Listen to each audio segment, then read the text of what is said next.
welcome to Canonical, the podcast that takes literature out of the classroom.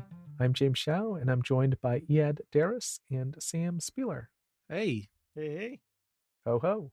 Today we are concluding our discussion of The Tsar of Love and Techno by Anthony Marra, the final book in our series on story cycles. We are on Reddit. That discussion can be found by clicking on the link in the episode description.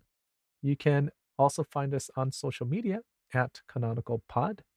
Next week, we will conclude our series with a wrap-up episode where we will talk about all three story cycles and possibly a film, as yet unknown, but possibly a film as well. So we hope you'll join us for that episode. so I'll just jump right into it. I feel like I have been asking some pretty obvious questions in these past few episodes, but I think the obvious question here with this book, The Tsar of Love and Techno, is that this book is set in Russia. Most of the characters are poor Russian people, but the author, Anthony Marra, is, I presume, an upper middle class American. He went to a prep school and a private college. So I assume he has at least a little bit of money. And his only connection to Russia, as far as I know, is 1 year he spent studying abroad in St. Petersburg when he was in college. Do you think this matters at all? I don't know if the class matters that much. And the reason why I say this is almost all writers are middle class to upper middle class. I think it's kind of just what you assume when you're reading a work of literature.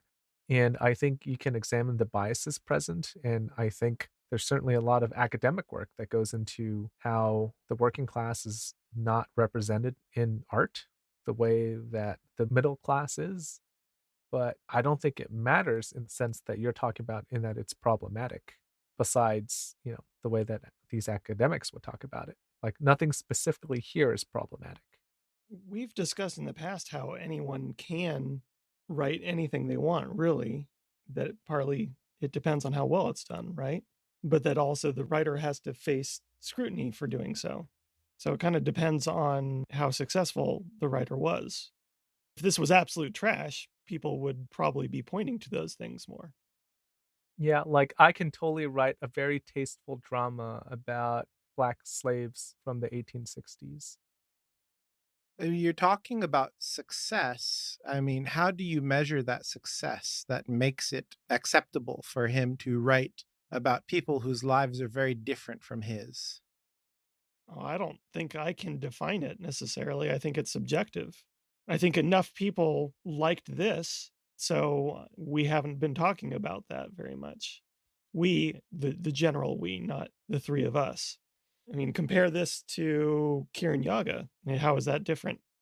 Okay, so you're saying that because Kiran Yaga was a poorly executed book, people will find more issue with him as a white American depicting black Africans.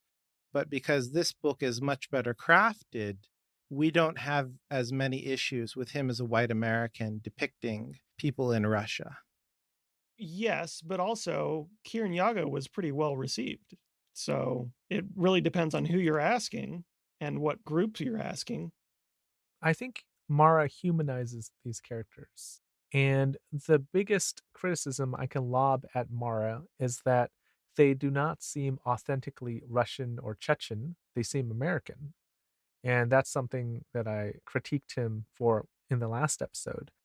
I think that's the biggest criticism I can lob at him. I think that besides that, he is not writing these characters in a way that is stereotypically demeaning. They feel like real people. They just don't feel like Russians or Chechens. I mean, you're saying besides that, but isn't that a pretty huge step to the side? No, because I think you can still criticize him for saying that he is writing characters that feel American. So it's not like I'm saying there's no criticism. I'm saying you criticize him for that specific issue. But he's not writing Chechens in a manner that feels like it's Russian propaganda, that's saying they're lesser than human, that portrays them in a way that strips them of humanity. It's not propaganda. When you read the story, they feel like real people with real desires. They feel like they have histories, they have yearnings. You use the word authenticity, which I think is central. And I think that I agree it is a matter of authenticity. Nowadays, I think most people, most thoughtful readers, are doubtful of the concept of authenticity. We don't think that it's really ever possible to say, this is an authentic and in an authentic voice, or this person's perspective is authentically American. But at the same time, even though I'm doubtful, I continuously reach for this concept of authenticity when I feel a rule has been broken. So when we have a power imbalance between author and subject, I often feel if the author has power and he's depicting the subject in a certain way, it might not be fair. In fact, you might say if he's depicting his subject in any way, it's not fair. If I were to write a novel about people, let's say I was writing Tommy Orange's There, and I have no native ancestry, it would be a similar problem. So when you have a situation where you have an author writing a minority or an other, then it becomes very difficult for me to accept it. I almost feel like it's two issues. I think you're talking about authenticity, which I agree with, that as a writer writing across cultures, it's very difficult to be authentic. But you can still write a story that has a global perspective of sorts, where you're appealing to some kind of humanity that is present in everyone. And you're telling that story, even if it's not authentically Chechen. I know you argued in the last episode about how it's important for history to be present. But let's say, for example, that our Chechen characters in the story are not Chechen. They're just some kind of, if we take the structuralist view, a man who has lost his wife and son. And he has another coworker, who he kind of falls in love with, kind of settles for, and he decides to help her regain her sight. And then he marries her. I mean, there is something appealing about that story, even if it is not specifically Chechen. I think the fact that it's set in Chechnya adds meaning to it, but what it takes from it is it feels less than authentic.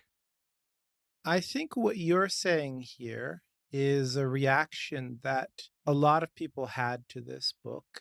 Probably most notably, Francine Prose in her review wrote that Marra is a gifted writer with the energy and the ambition to explore the lives of characters whose experiences and whose psyches might seem, until we read his work, so distant from our own. So I think what you're saying is very similar, that we discover something human in these people, even though they seem perhaps superficially very different. But is that really the desirable result when we write across cultures in this way? I think that's one way of looking at other cultures. There seems to be two basic ways of looking at those things. One is to see how we are the same, and the other is to see how we are different. As long as both are done in a respectful manner, I think they both have, what's the word I'm looking for? Benefits, I guess, is the crude way of putting it. Showing Chechens and Russians as, well, in these ways, they are not so different from us. That seems like a good way of looking at it. I don't think I have anything against that. Isn't that a way of erasing borders between people?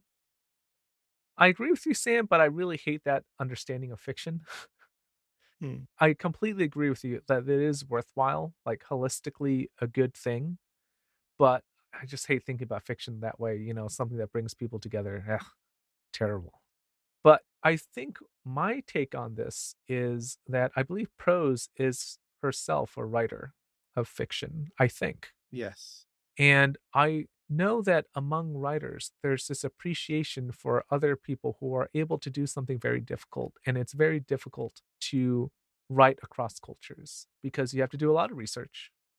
It's so much easier just to write, your own lived experience.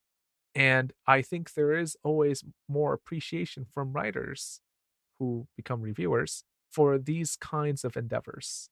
I think that they're not looking at it from the perspective that you're looking at, which is should this be done? And they're looking at it as, in terms of crafting this book, it is very difficult to do it. And he's done it very well. And I'm not saying this as a way of absolving her for, thinking this way. I think this way of understanding how a work is successful is valid. In popular culture, a lot of NBA players love Kyrie Irving. They think he's one of the best players in the world because he's very technically skilled with the basketball. He can dribble really well. He is not, statistically one of the best players in the association, but people who play basketball, they watch his skill with the dribble and they say, "Wow, that guy's great. Like he's top 5." And I'm sure this comparison is perhaps over your heads because you guys are not into the NBA, but that's what it reminds me of. Like people who are technically skilled at one thing, they notice that technical skill in other people. And that's what I understand when I read writers who praise other writers for writing cross cultures. All right. First of all, keep your sports talk out of my book podcast, but I understand what you mean. But the reason why I would disagree is that dribbling is central to the game of basketball, and being good at dribbling is of paramount importance. Whereas you don't have to write these kinds of transcultural or cross cultural novels, you don't have to do what he's doing. That ties back to what Sam was saying about being respectful.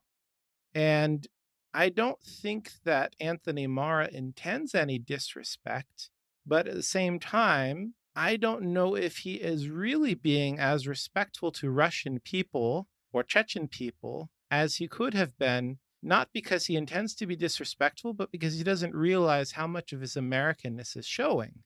We've talked a lot about how his voice is very American. And I think what's distinct for me when I see this book is that everything that he's showing me about Russian people and specifically about life in Russia is what I had already expected.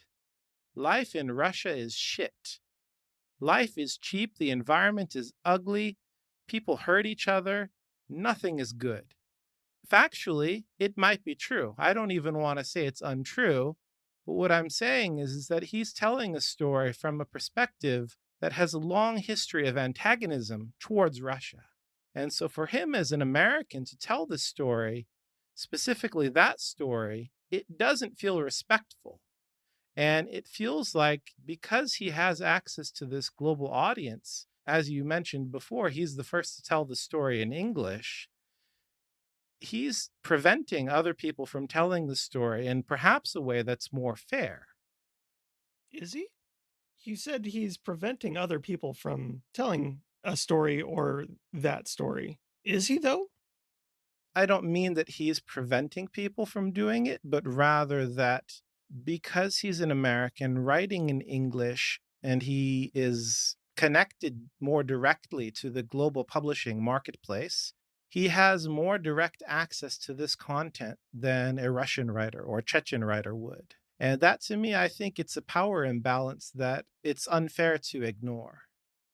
I will agree with you that he could have done it differently. He could have done it with more intention, I suppose, and approached it with a voice that was not so American or focused on stories that didn't feel so American.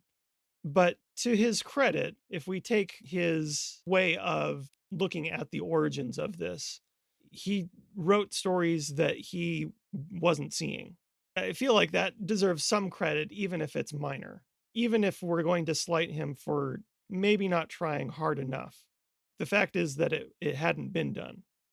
I mean, I've got a whole host of reactions to this. The first being that I don't think it's very negative. Like, it seems that, yeah, you're saying that this is a very negative portrayal, but I don't see it as very negative. I see the characters as being very human. They are living in difficult times. He's portraying a mining town. I don't think that people are especially cruel. Like, there are murderers in this book, and they're treated very graciously and with humanity, like more humanity than maybe they should be afforded even. That's the part where I don't really get. Like, I don't see him as writing characters that seem to be harmful in any way. None of these are caricatures. I don't mean that these are flat characters, but what I mean is that they are from a certain subset of characters that are readily called up when the American imagination thinks of Russia. You have the gangster, you have the soldier, you have the polluted mining town and its unfortunate inhabitants. You don't have, for example, when we think of Italians and being like lovers or people in Paris strolling hand in hand along the riverside, you don't have that sort of thing when you talk about Russian people as an American. He's dealing with stock characters. They are well rounded, but they are still stock characters. I don't think of these as stock characters. Like, when I think of Russia, I don't think, like, poor mining town. Like, honestly, I maybe it's just me, but it didn't feel to me like these were stock characters. I mean, corrupt bureaucrats, maybe? Sure. I think that's maybe. You have of course, the oligarch, you have the ballerina, you have the censor. Like, this is the part of Russian life that Americans know about. And it feels like a very accurate depiction of one side of a country. But my broader critique is to go back to what Francine Prose was saying.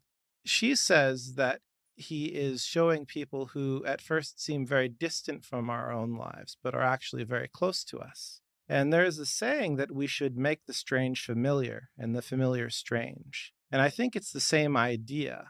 It applies to entertainment because that kind of thing can capture the imagination very well. But in terms of art, in terms of serious ideas, I don't agree with it because I think that what it's asking you to do is to reduce things to a simpler format, to look at the other and wipe away difference and make him the same as you. And I think the more sincere thing for an artist to do is to look at the other and allow him to remain different. What's funny about this is the exact conversation that did not make it to our review episode of Ali Smith, where I said, "We have gone and taken very different positions on this issue multiple times." In that episode, I said, "The black characters don't read like black characters. They read like a white person writing black characters." And you took the other side and you said, "No, they're fine." Like, she's just not taking on the specific race. Like, that's not the conflict she's focusing on. I'm not pointing this out as, like, a gotcha or anything. I just think it's funny because we always end up going round and round on this topic, where one of us will take one side and the other one will take another side. But it's actually not this, it's not a different point of view, it's the same thing. Writing black British people is not the same as writing Russian people as gangsters or polluted mining town inhabitants. I think that there is a much greater limitation that you're accepting from Mara that you would demand also be applied to Smith. You're saying that Smith should not write black characters who don't sound like black characters. Whereas I'm saying that Mara's characters sound too much like you would expect a Russian character to sound like. Well, I'm saying that the way Smith depicts black characters, it is not very true to life because she hasn't lived that experience. And I'm saying the same thing about Mara. Like I said, that's the critique you can lob at him. He is not a Russian and he has not depicted it in a way that feels true to life. It reads like an American described me. And for me, it's the same. But I don't have an issue with it. Like I said in that episode, I think it's fine. I think it's okay to have that limitation. You can still portray a character of a different culture, but I think it's worth pointing out that, hey, it does not feel like a real lived in person. The experience feels like someone who does not know what it's like, in Smith's case, to be a minority in Britain. And in this case, it very plainly does not feel like Mara knows what it's like to be a Russian. Well, that kind of leads into the next question because this is a book with Russian characters in Russia, but is it actually about Russia? I think it's about Russia insofar that it takes historical events from Russia, but it really is about the human element, how people would react under other situations that may be exactly the same. Times of oppression, for example, or war. If this mining town was not Russia, but it was like, somewhere in Ohio or Pennsylvania, it would be kind of the same story. Like, you can transpose this and set it in America, it would miss some of the political trappings, and for Mara, probably a lot of the interest in writing this, but you would have a similar story. Are you saying this says more about America than it says about Russia? I'm kind of asking where his question is going then. Is it about Russia? I mean, sounds like no. Okay, well, I'll explain. So, the first kind of premise behind my question is that I don't think that Anthony Marra has made a sincere effort to engage with Russian people. And I don't think that this is what I was hinting at in the previous episode. I don't think that the book has made a sincere effort to engage with the history of Russia and Chechnya. So, what is it doing? Is it actually about these things or is it about something else? I think it is not so much about specifically Russia, though that was probably the inspiration for the book. I think it is about just general humanity, like how people react in these situations of extreme hardship, which may take place in Russia, may not. I mean, the censor story, The Leopard, is a great story, but it could be a Chinese story. The censor story actually feels very, I mean, I said in a previous episode that it reminds me of Andrea Barrett. A lot of Andrea Barrett's stories are like that, where she takes historical characters and dramatizes it. And I don't have an issue with it because I think what she's trying to dramatize and what Mara is trying to dramatize here is something human and essential to everyone. I think that move that you're talking about is perhaps what he intended to do, but I think that it's a move that is only available to writers with power, global power. Here, probably you could replace that with white American men. When they write, the particularities of the settings and the characters are often ignored, and readers are encouraged to view that work from a universal perspective. We don't read a novel like Joyce's Ulysses and intend to learn something about Ireland. We think that it's going to show us something about people in general. And that definitely can happen, but the same doesn't always happen when we have fiction that is marked as minority fiction, women's fiction, immigrant fiction. An example of this, I think, is Monica Ali's novel Brick Lane. Now, Monica Ali is the daughter of an English mother and a Bangladeshi father. She was born in Bangladesh and grew up in England from a quite privileged background, but she wrote her novel about a woman from Bangladesh who grew up in a garment factory, working in essentially a sweatshop. So it's not her experience, and she doesn't claim authenticity in the same way. She had to do research in the same way that Mara had to do research. But when this novel was presented to the public, it wasn't presented to the public as a quote unquote human experience. It was tied to a specific place, given that title. And also, when the publishers published it, they added this blurb on the paperback edition. They wrote, profoundly human and beautifully rendered, Brick Lane captures a world at once unimaginable and achingly familiar.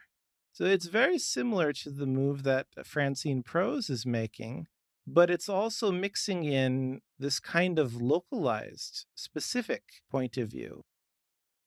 Do you think that it's fair for only one kind of writer to be able to access this kind of universalist point of view? No, but I also don't know that you said something like Mara was claiming this to be authentic. Where is that coming from?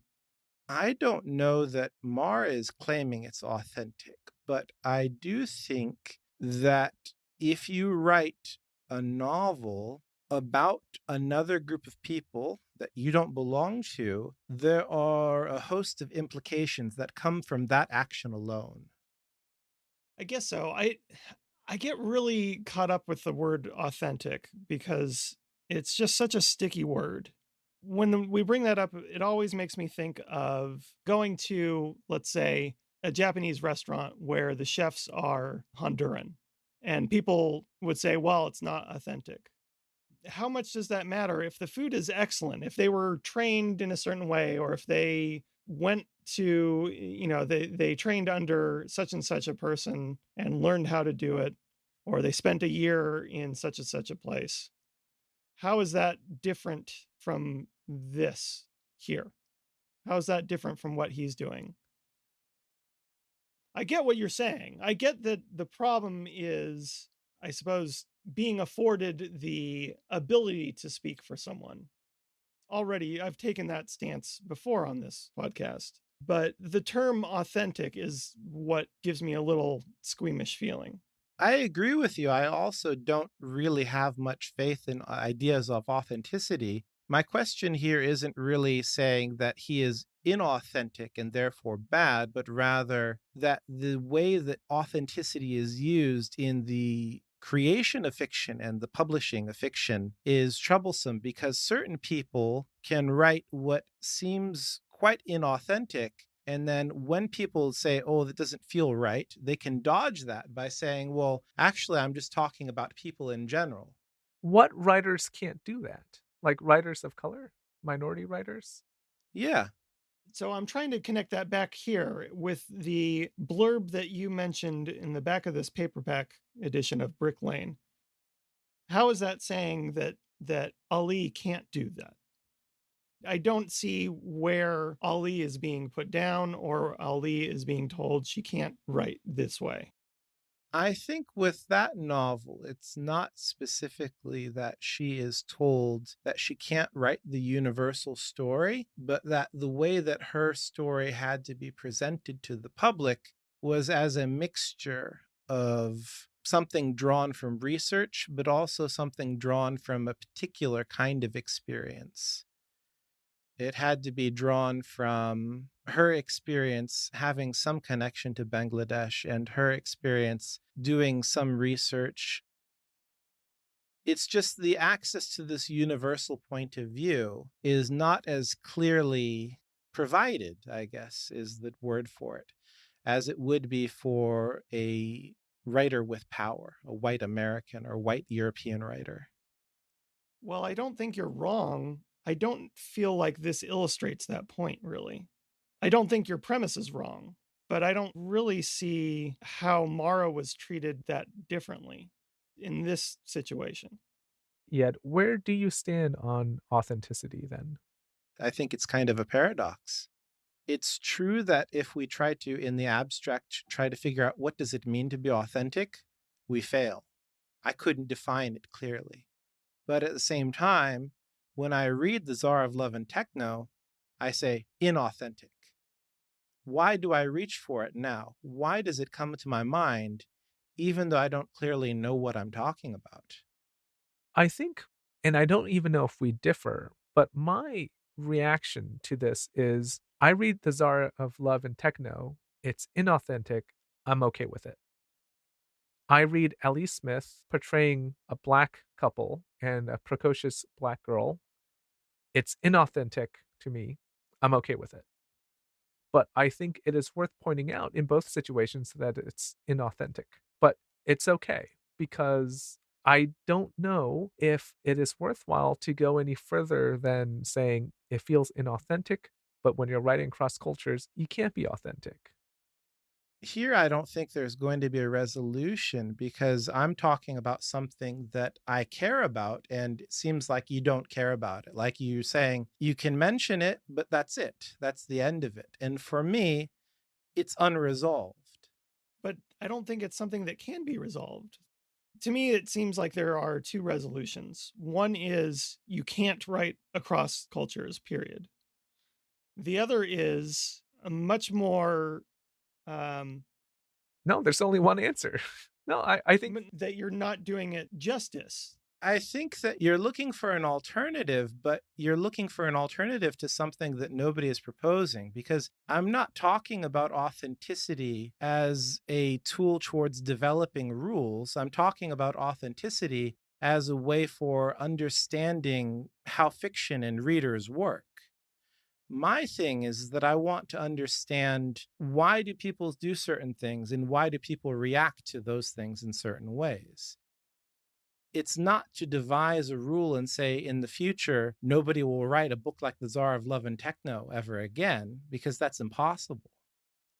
So this is why it brings me back to the question, which is where do you stand on authenticity? I know it's unresolved, but I think where Sam is going with this is it's unresolved and what? We know it's unresolved. How can we progress from this discussion?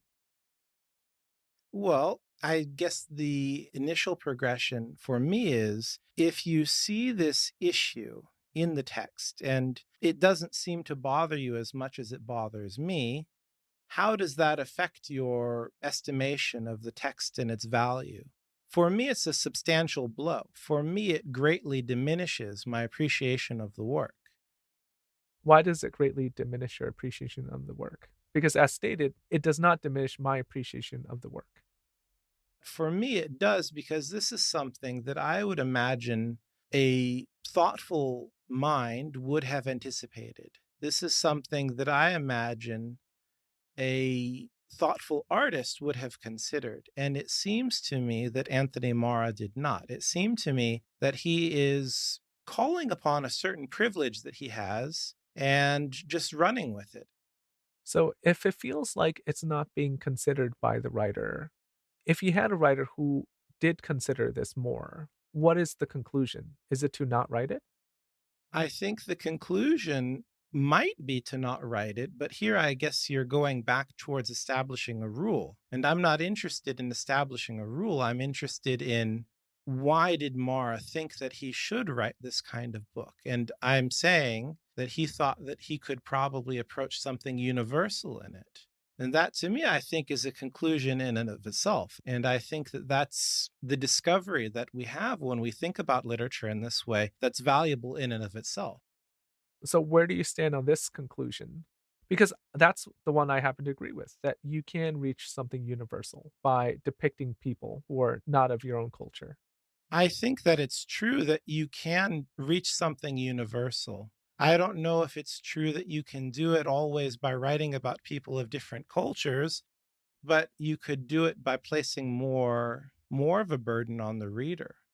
The reader could read a novel from another country written by and for those people and still find the same universal elements. So I don't think that it's necessary to cross cultures in order to do this. I recognize that there is an issue. I don't think you're wrong in your premise. I don't have a problem with it either, with the cross cultural writing, as long as it is done well. And that's a subjective thing. Well, done well in that you're not portraying them in a way that's stereotypical or demeaning. I think when you say done well, is that what you mean? Like for me, the demeaning part is the real sin.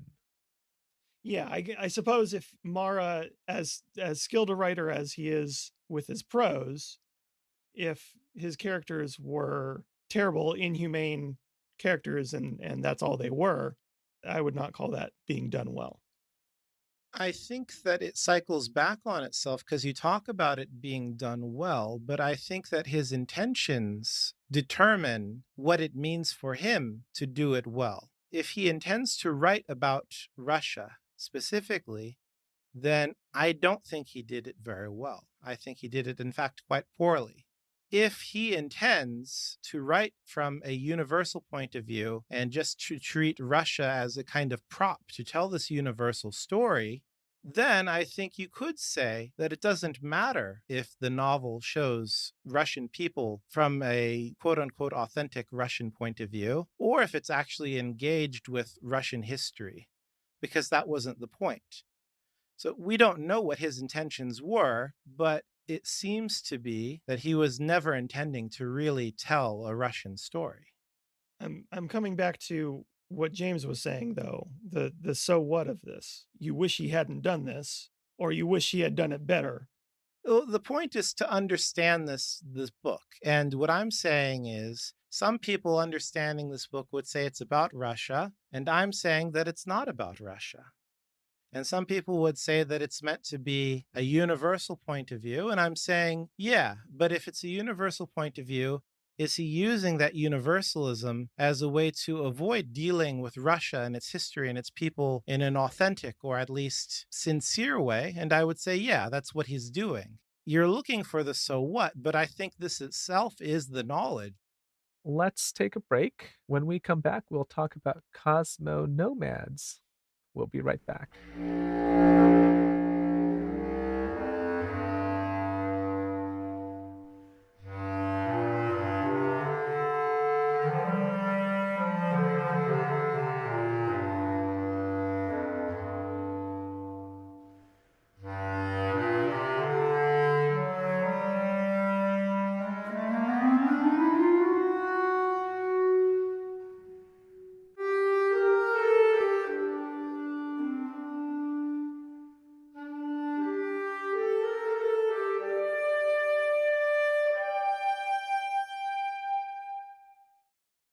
Welcome back. So, Eyad, what are cosmonomads? And why should we be afraid of them? There is a critic called Ariana Daganino. She describes people, maybe people like Mar, she doesn't name him specifically, as potentially being cosmonomads. And she says that these are people who have a mixture of cosmopolitan ethical stances, neo nomadic lifestyles, cosmonautic perspectives, and planetarian views. And she says that these people have transcended the limitations of their ingrained given cultures, ethnic identities, biographies, or sedentary states of mind and being. So, simple question here: is this a real thing? Is this something that people are actually living? I just hate the word transcend here. God, it just makes her sound like such a hippie. Okay. I think there's benefit to this, but I agree that the terminology sounds very spiritual, I guess. I think there are people who strive to be cosmonomads. By that definition, it is a real thing because there are people who are striving for that. But is anybody actually reaching this? Is anybody actually living this way? I mean, it's absurd because of the word transcend. Have people transcended the limitations of their ingrained given cultures? Is that even possible? No? Like, that's the one that makes me kind of laugh out loud. I agree that it does seem improbable. I also would say that it seems arrogant even to suppose that it was possible. I think that it's a kind of arrogance that comes from privilege, but I understand why artists and writers specifically might want to feel this way because it opens so much more content to them. It opens so much more of the world to them to use in their work.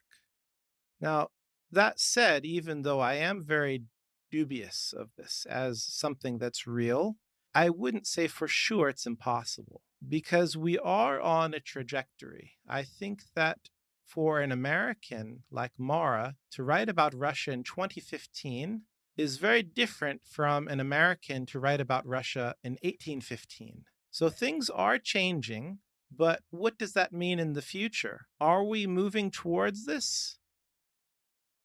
I want to answer you with another question. Going back to your earlier question about whether it's desirable to write across cultures, is it not desirable? I mean, James, you balked at, and rightly so, you balked at the view of one side of literature being to cross boundaries and to erase those boundaries. And I get why we would be squeamish about that for all the reasons you had just laid out. But even with the arrogance, is that a bad thing to erase boundaries? Not completely. That's not something that's ever going to happen. But isn't this idea of cosmonomad, as ridiculous as it sounds in one way, isn't it a fine aspiration? As someone who loves sci-fi, I think this kind of pan-humanist view is desirable, and I love science fiction like Star Trek that portray this kind of pan-humanist view because it's nice. It makes you feel that the world is headed toward a better place without racial strife, where you can just pal around with data. Is that the only place where it should be attempted? Is science fiction? I think when you're talking about panhumanism, you have to approach it with the eye that it is speculative. Because obviously, in our real world right now, there is no panhumanism. There are attempts, and there are people who want to put forward, who want to advance that ethos. But to bring this back to someone like Marra, what Danilo is saying here, if we're connecting her with Marra, Marra is not science fiction. I suppose it's speculative in a way. I mean, it's historical. We're not necessarily talking about pan-humanism with Marra, are we? No, because panhumanism, I think, would assume that this is the case across the board for everybody. And I think what she is saying is that there is a certain class of people who will do this at the vanguard before other people will. I don't know that Marra is at the vanguard of anything. Are Anthony Marra? No, I mean, he's what he's done is that he's telling some stories that maybe haven't been told before, even though, yeah, you say that they are stories we've heard before, and that that's the main problem. The problem that you're describing, that he's crossing cultural lines and not doing it well, that's nothing new. That's the whole point, right? That's the whole problem that you have. I guess here it's a broader concern. It's not whether he has failed, because I already think he has, but rather it's, is this something that can be achieved? Or is it something that, even though we're on a trajectory towards it, there is an unavoidable gap between what we will get and what we might idealize?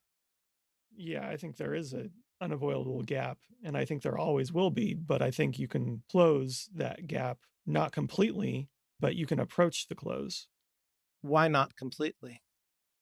because I think there will always be differences between people. Until the aliens invade. Well, I mean, even then, until we are all one form of gray, I think there's always going to be differences in culture and in background and experience and whatever else. But that doesn't mean you shouldn't give up on this idea. All right, let's conclude here. Thank you for listening. If you'd like to chat with us, you can let us know on Reddit or on social media at CanonicalPod. If you'd like to support us, you can use our bookshop.org link. That's in the episode description. If you enjoyed this podcast, you can give us a nice review on Apple or your podcast platform of choice. Next week, we'll be back with a wrap up of all three of the books we read in this series: A Visit from the Goon Squad by Jennifer Egan, There But For The by Ellie Smith, and The Tsar of Love and Techno by Anthony Marra. Till then, happy reading. We'll talk to you soon.